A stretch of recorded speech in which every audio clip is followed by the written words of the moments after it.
Olá, sejam muito bem-vindos a mais um podcast Segredos de Justiça, onde o mundo jurídico vira resenha. Antes da gente começar, vou lembrar para vocês curtirem aqui, compartilhar, encaminhar para os seus amigos e ativar a notificação para não perder nenhuma entrevista. E nosso convidado de hoje é um advogado trabalhista e ele jura que advogado trabalhista é diferenciado. Carioca, hoje é presidente da Comissão de Direito do Trabalho da OAB do Espírito Santo e diretor do Sindicato dos Advogados. Recebo com muito prazer aqui o meu colega Rodolfo Amadeu. Seja muito bem-vindo. Oi, Carla. Obrigado pelo convite. É um prazer estar aqui com você. Como é que é essa história? Eu já vou logo perguntar. Você sabe que aqui é para contar perrengue, bastidor, tudo, né? Sabe que o advogado trabalhista que mais tem é perrengue, né? Pois é. Mas conta aqui para mim que história é essa? Por que o advogado trabalhista é diferenciado? É uma categoria diferente? Não é isso. Não é que seja uma categoria diferente. Assim, desde que eu entrei na faculdade e optei pelo direito do trabalho, e olha que eu optei pelo direito do trabalho no primeiro semestre da faculdade. Eu entrei, já comecei no escritório trabalhista, curioso, até isso assim, é difícil para um advogado trabalhista falar sem receber.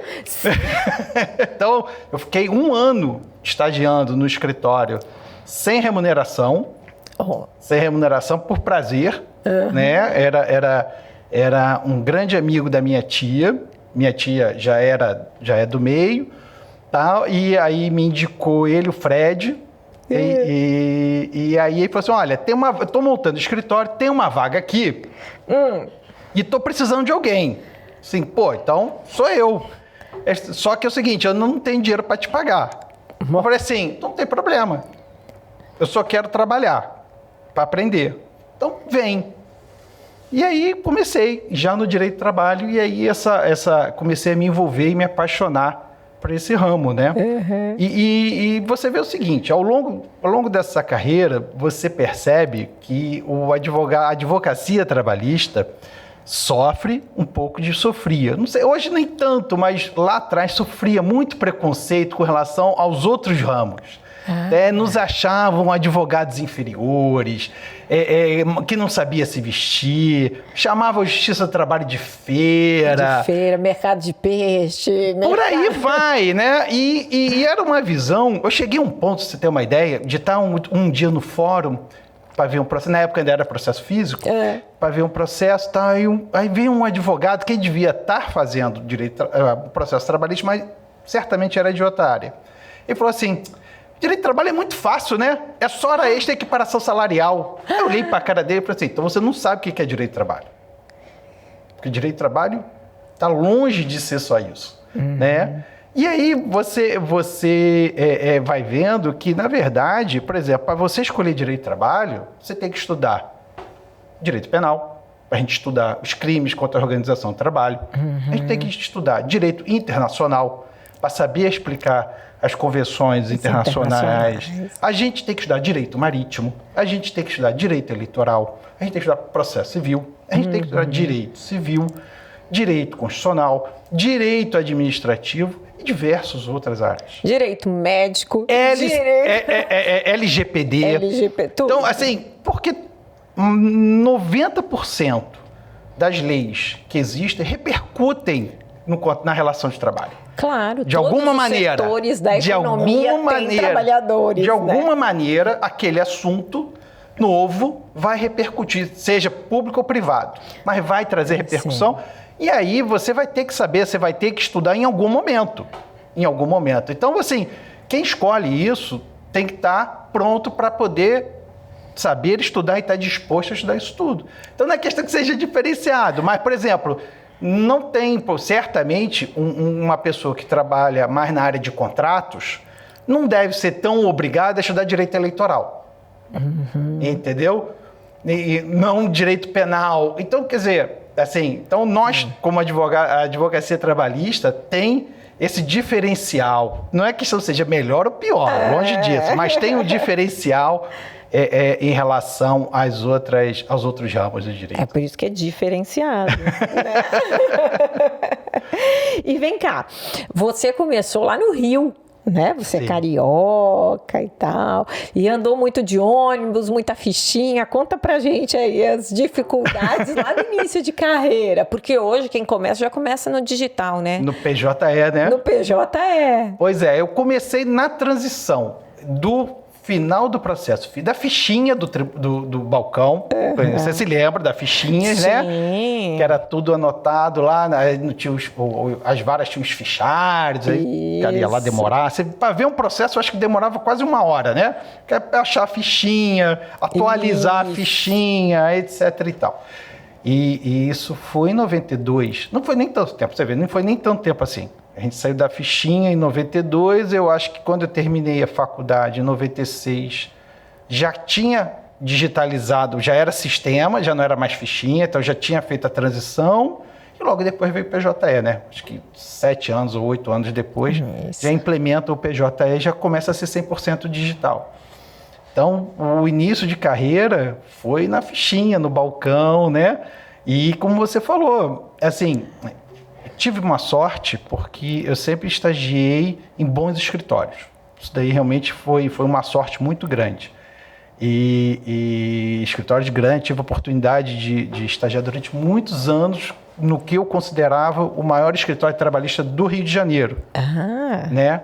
E agora, não é por causa disso que dava moleza pra gente. Então, para você fazer o interior, que não era integrado, era ônibus. Não tinha jeito. Então, você anda de ônibus a toda hora. Você andava de ônibus a toda hora. Eu conheci o estado do Rio de Janeiro todo de ônibus. Né? E você tinha lugares que eram melhores, mas também tinha lugares que eram tenebrosos. Mas, assim, tudo de terno e gravata, naquele calor carioca. Entendeu? Mas isso daí faz parte do nosso aprendizado. Entendeu? Porque hoje, ainda que os tribunais, alguns relevam, né, essa questão do terno, a gravata e tal, né? Ainda... Hoje, eu acho que hoje já há uma cultura, nós já temos, eu acho que já uma cultura de, em alguns momentos, não botar o terno. Se dar ao direito de não botar o terno, né? Hoje você já vê com mais facilidade, até não só estagiários, mas também advogados e advogadas, mais à vontade. Quando não tem um compromisso com o cliente, quando não tem uma audiência e tal, então eles botam roupas mais confortáveis para poder fazer esse trabalho de fórum, né? Mas naquela época, em 92, não tinha essa cultura. A gente não conseguia entrar no fórum se não tivesse trajado adequadamente. Exatamente. E o escritório exigia que nós fôssemos de terno e gravata. Era uma exigência do escritório. Assim, a vestimenta, né? A vestimenta era uma exigência. Então era isso, andar de terno e gravata na rua, fazendo fórum, carregando pilhas e pilhas de processos, né? Tinha um carrinho, pra você ter uma ideia, a gente tinha um carrinho, aqueles carrinhos de mudança. Eu andava com carrinho. Porque era um escritório muito grande, com um contencioso volumoso, então assim, era coisa de 40 cargas por dia, né? 40, 50, nós éramos uma equipe, óbvio. Então, cada um da equipe pegava um carrinho e ficava andando na rua com o carrinho para pegar o processo e levar para o escritório. Depois enchia o carrinho com as petições, porque tinha que devolver o processo, né? Aí entravam na fila do protocolo, aí ficava lá na fila do protocolo com os carrinhos. Até na quarta-feira de cinzas, né? Conta pra gente essa história do protocolo na quarta-feira de cinzas em Cabo Frio. Não tinha protocolo integrado. Isso. Demorou a chegar na Justiça do Trabalho. Então, você tinha... Quarta-feira de cinza abre a Justiça. A Justiça não fecha, abre a partir do meio-dia. E o prazo conta. Né? E naquela época não tinha jeito. Então, para entrar qualquer tipo de pessoa, a mais boba, a mais simples que fosse, você tinha que pegar o ônibus, ir até a comarca e tal. E a minha escala caiu exatamente numa quarta-feira de cinzas pós-carnaval, no final de carnaval. Rio de Janeiro. Rio de Janeiro, e aonde era o prazo? Cabo Frio. Nossa, bom, vai. Nossa, né? Que bom, né? Uhul, carnaval em Cabo Frio. Cheguei lá em Cabo Frio, terno e gravata, tal. Dei entrada na petição. Ok, vamos voltar para casa. Como é que se volta para casa? Numa quarta-feira de cinzas, de ônibus de Cabo Frio. Não se volta.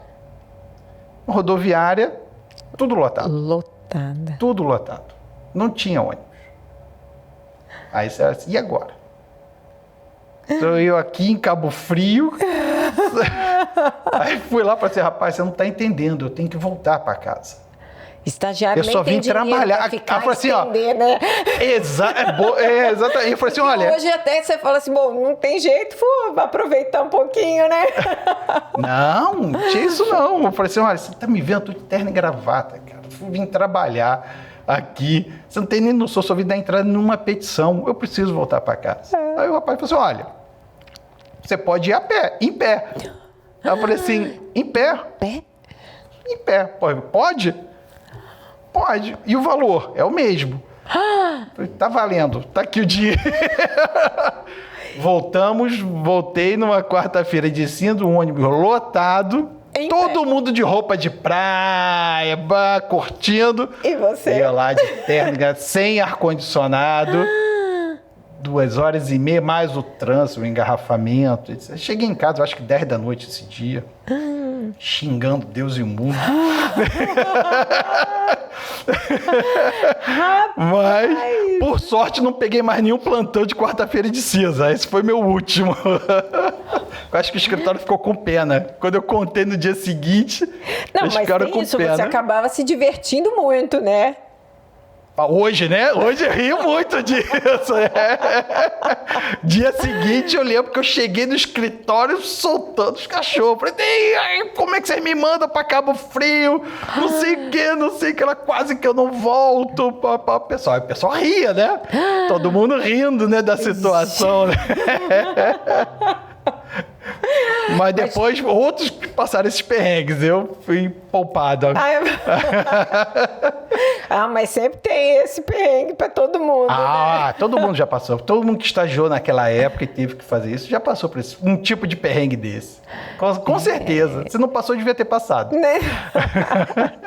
Tá vendo? Hoje os perrengues são outros, né? É o computador que trava, a internet que cai. Nossa, isso é bom, né? Bom, né? Estão no paraíso e nem sabem, né? Por aí. E vem cá, e você já chegou a discutir com o juiz em audiência? Já. Assim. Conta isso pra gente. É muito. Tem que dar um contexto, porque é o seguinte, como eu te falei, era um escritório muito bom. Né? Para mim, eu sempre considero o melhor escritório do Rio de Janeiro. Óbvio que outros vão dizer que não era, mas com certeza era. Assim, eu considero que sim. E eles sempre me ensinaram, desde estagiário, que a gente tem que se impor com educação, e pior, e sempre, principalmente, com conhecimento. Você tem que ter conhecimento para discutir. Para discutir com o escrivão, para discutir com o diretor de secretaria, você tem que ter conhecimento, respeito, mas saber se impor. E tinha um juiz no Rio de Janeiro que realmente ele não gostava muito ele não respeitava muito a advocacia. Né? Então ele já era famoso pelos seus excessos em audiência e tal. E um dia eu cheguei lá, sala de audiência lotada, muitos amigos, porque você conhece todo mundo, a gente conhecia todo mundo do fórum, né? Foi fazer minha audiência, cheguei, eu estava por uma empresa, cheguei, sentei, convocar, fui apresentar a minha defesa. Ele começa a audiência dizendo o seguinte, um nome fictício, você é a Amanda? Aí eu olhei para ele e falei assim, como? Você é a Amanda? Assim, desculpa, não estou entendendo a sua pergunta. Está escrito aqui na defesa, Amanda. É você? Eu falei assim, excelência, eu acho que você está se excedendo. Vossa Excelência está se excedendo. Tá? A advogada que faz a defesa não é obrigada a vir fazer audiência. Então, acho que você está se excedendo. Não, você sabe que hoje em dia, com essas cirurgias de mudança de sexo, a gente começou nesse nível. A gente não sabe, né? Aí, relevei. baixei a bola, assim, respirei fundo, mas aquilo já tinha... E aí começou a desenrolar da audiência, eu não esqueci aquilo. Aquilo estava me corroendo por dentro. Lá pelas tantas, eu vi que ele estava...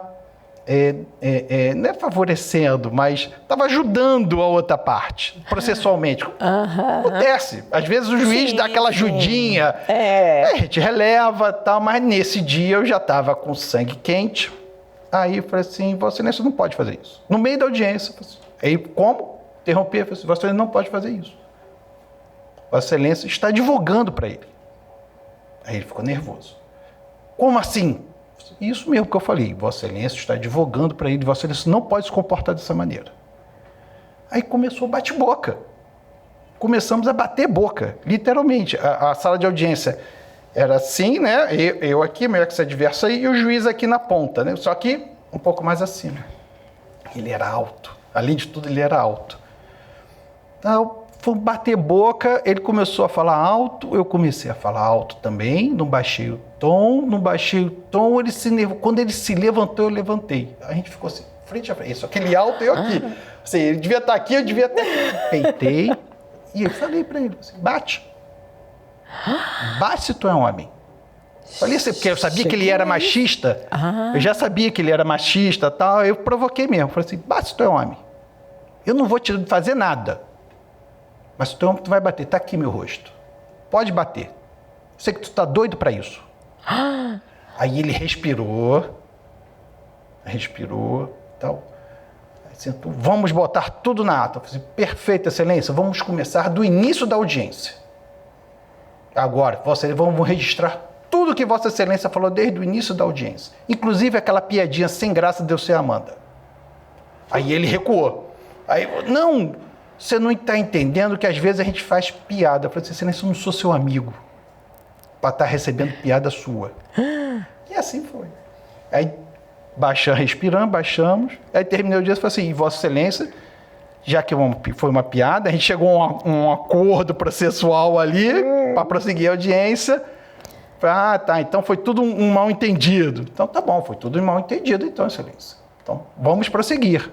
Mas Vossa Excelência não vai se dar por impedido comigo, né? Porque é tudo mal entendido. Eu acredito que não há nenhuma inimizade entre nós dois, né? Aí ele não falou nada, mas prosseguiu. E assim foi. Assim, não me orgulho muito disso, não, mas foi um exemplo e a partir daí, nunca mais se comportou dessa forma comigo ou com algum outro colega do escritório. Entendeu? Ele com a gente, não. Eu já soube, depois disso, ele fez isso com outras pessoas e tal. Mas a história deve ter corrido os corredores do... Não, a sala estava lotada. Isso tudo com a sala lotada. Eu só recebi parabéns. Na época não tinha ninguém filmando, não. Não tinha esse... Senão tava... Não. Tecnologia. Imagina. Virado meme. Já tinha... Tinha virado meme. Graças a Deus, naquela época a gente tinha direito ao esquecimento, né? A gente rememora sim, com as nossas memórias, mas... por sorte, porque senão é isso mesmo. Tinha parado na internet.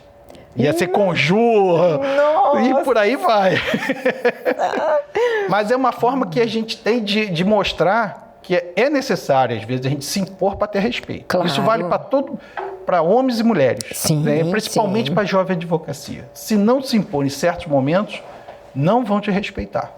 E às vezes você tem que ser um pouco mais duro, um pouco mais enérgico, mas sempre com respeito. O que não significa arrogância. Não. Porque muitos confundem isso, né? Claro, não pode. Chega né, no salto alto. Exatamente. Se impor, o respeito é essencial, mas... Mas é um exemplo que eu passei isso adiante, sempre para quem trabalhou comigo. Eu falei assim, olha, já aconteceu isso comigo, tal. Não é óbvio para você chegar a esse ponto, não me orgulho disso. Sim. Mas uma lição que ficou disso seguinte, se você não se impor, não vão te respeitar. E essa, graças a Deus, eu sempre consegui passar essa mensagem para quem trabalhou comigo. Entendeu? E isso, eu sou muito, muito orgulhoso disso, assim, das pessoas terem absorvido essa mensagem. Que legal. E prosseguido na vida. E como é que foi o caso do juiz que batia no teclado? Nossa porque você Senhora! pediu a suspensão do auxiliar dele, foi isso? Foi. Esse caso foi bacana. A gente estava fazendo lá no Rio também. Bom, sentamos aí, o meu ex-adverso pega a gente de surpresa, vira assim, eu quero a suspeição do secretário de audiência. Aí ficou todo mundo olhando com essa cara, falei, como assim? Suspeição do secretário de audiência? Pode? Isso tem no CPC? Aí ficou todo mundo se olhando, o juiz não acreditou. Assim, porque nessa época... Devia ser um pedido inédito, você tinha, já era computador, mas tudo digitado pelo secretário. Sim, Depoimentos, ata, tudo, o juiz só conduzia, né? Uhum. Não tinha microfone, não tinha nada disso nessa época de gravação. Então, tinha que ser registrado tudo em ata, tal. E aí, o juiz assim, doutor, como assim? Por quê? Ainda perguntou assim, por quê? Porque ele é vizinho da reclamada. Aí ele é vizinho, mas ele é amigo? Ele é amigo pessoal? Assim? Não, silêncio. Não, vizinho, mas deve ter interesse. Aí o juiz falou assim, mas qual seria o interesse do secretário de audiência? Se eu que conduzo o processo. Ah, não, aí pode deturpar. Aí o juiz perdeu a paciência. Quando ele falou isso. Porque atenta até a autoridade do aí juiz. Ele falou assim, aí virou pro secretário de audiência e falou assim, vai lá pra dentro. Vai lá pra dentro. Você mesmo, falou assim, fulano, vai lá pra dentro. Vai tomar um café. Aí, quando saiu aquele silêncio na sala de audiência, a gente ficou assim, uns 2 minutos pensando. Pegou o teclado do secretário, botou na frente dele, começou a socar o teclado assim. Eu não sei digitar. Essa audiência não vai acontecer rápida porque eu não sei digitar. Então, não adianta reclamar. E começou a bater o teclado, aí ficou aquele surto todo. Aí ele se tocou da besteira que fez. Não, tá, excelência, tá. Então eu retiro. Melhor, doutor, melhor assim. Aí pode vir, volta. E conduzimos a audiência. Gente, falei assim, coisa que eu falei, como é que pode isso? Sim, deu. Óbvio que ele perdeu o processo, né? Óbvio que ele perdeu o processo. Nossa! Nunca vi algo assim. Também nunca vi, não. Jesus!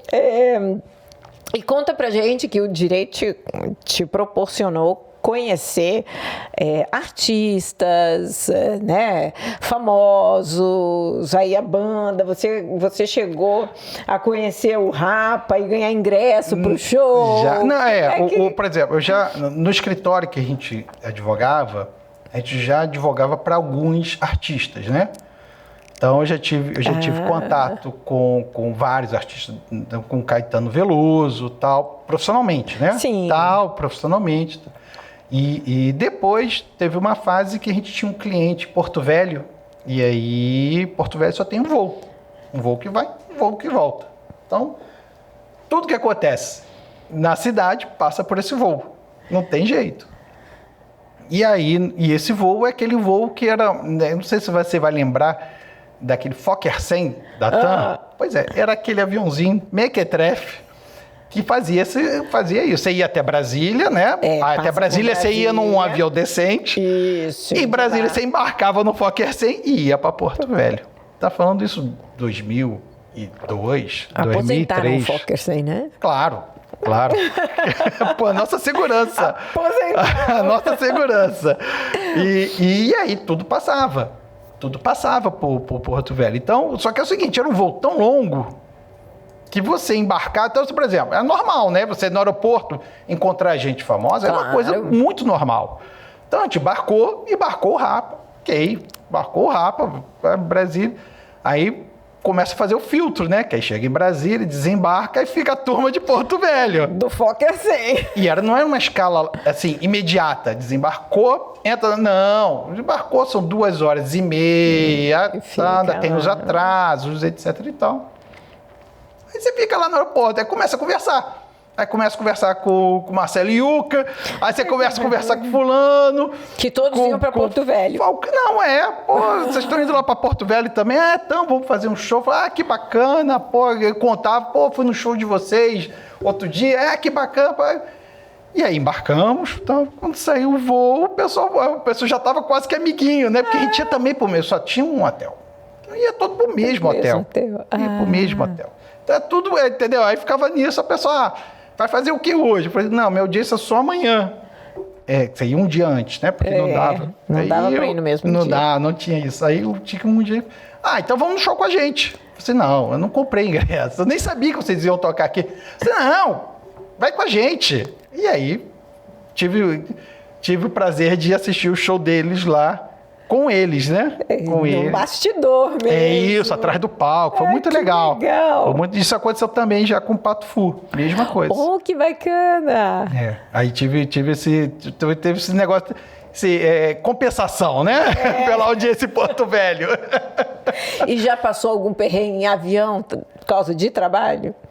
Perrengue em avião? Não. Perder voo. Perder voo. Já aconteceu muito de não conseguir sair de São Paulo, né? Não sei se de ir fazer uma audiência em São Paulo, aí quando vai voltar, cai aquele temporal, fecha Congonhas. Aí cancela voo. Não, aí vira Congonhas, vira o caos, né?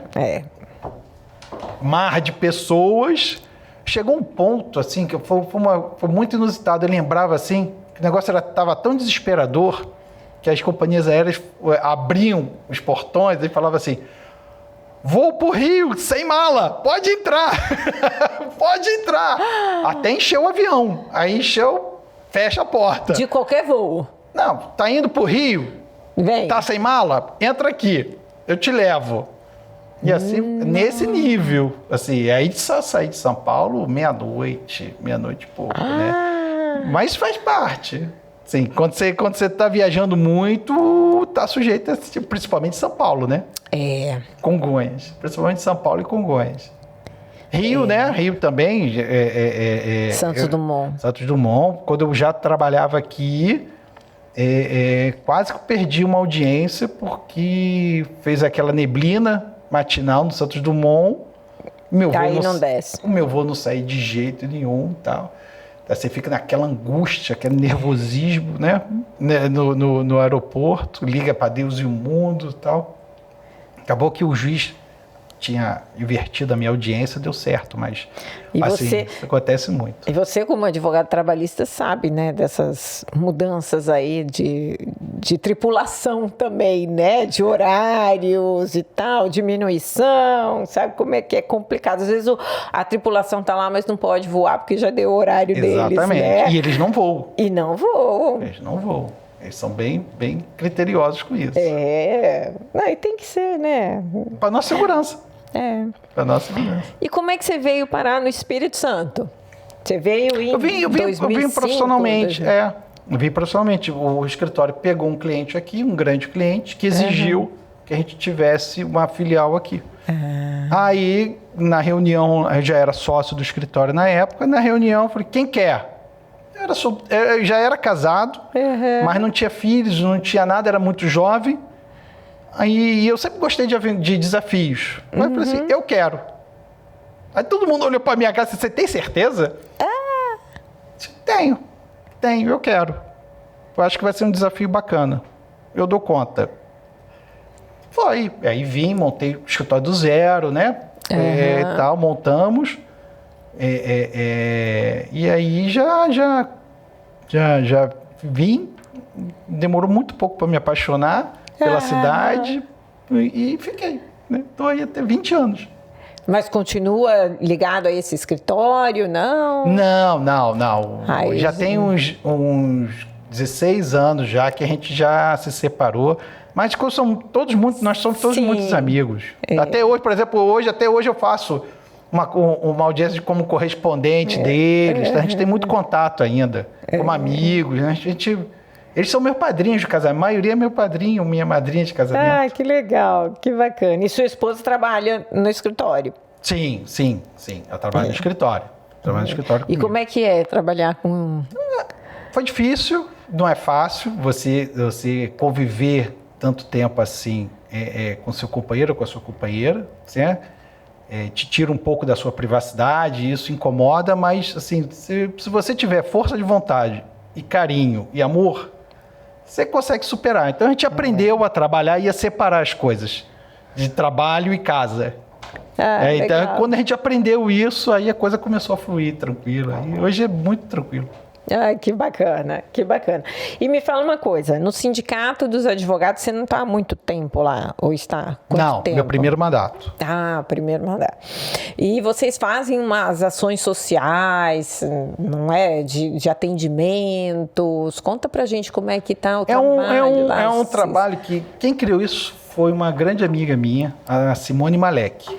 Sim, então, conheço. A Simone Malek, quando foi presidenta do sindicato, ela criou, para comemorar o Dia da Advocacia, ela criou o Plantão da Cidadania, que consiste em chamar colegas da advocacia das mais diversas áreas para ir numa praça pública e prestar consultoria gratuita, pro bono, para a população, né?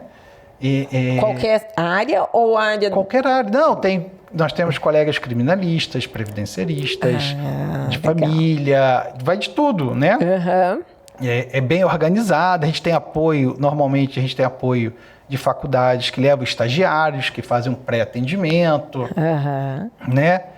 E são, às vezes, a gente já deu mais de 25 advogados atendendo a população, assim. É uma ação social muito bacana. Vai ter esse ano de novo, só que esse ano vai ser mais ampliado.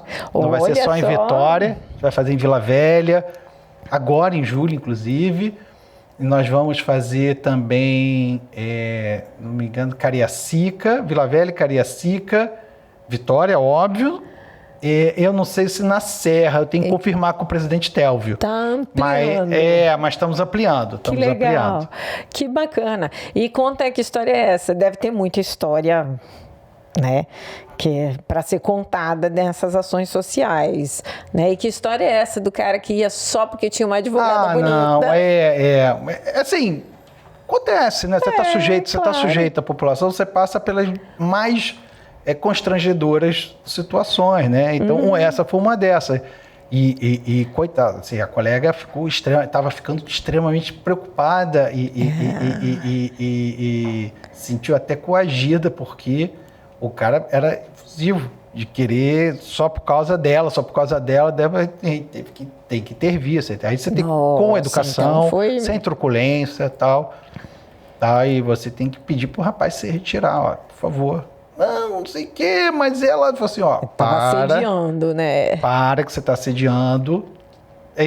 Não adianta você falar assédio, você está assediando, que ele não vai entender. Ele não vai entender. Não vai entender. Isso é muito técnico, entendeu? Exato, mas olha, você está sendo ofensivo, você está sendo agressivo com ela. Não, que isso? Então faz o seguinte, vai lá tomar seu café, tem um cafezinho ali, vai lá, toma um cafezinho, toma água ali.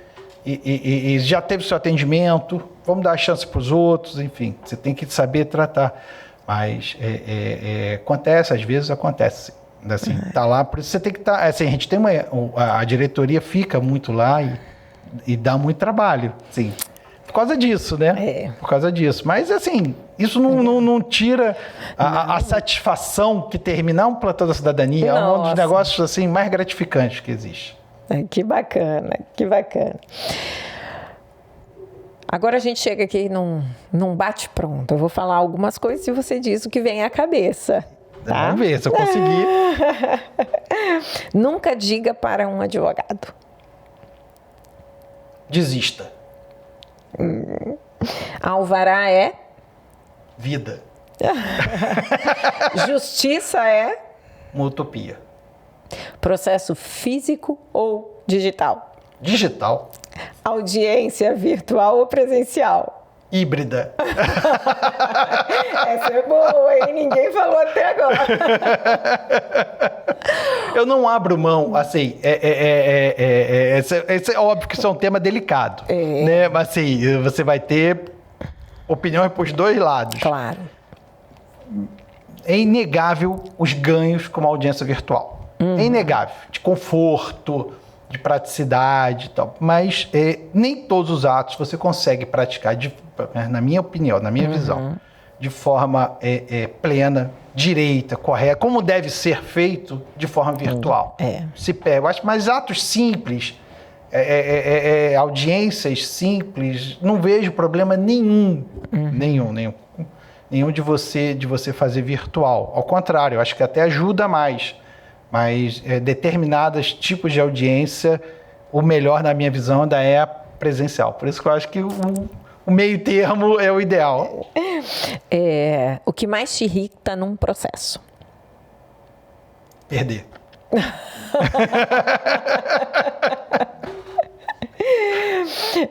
Direito nas redes sociais.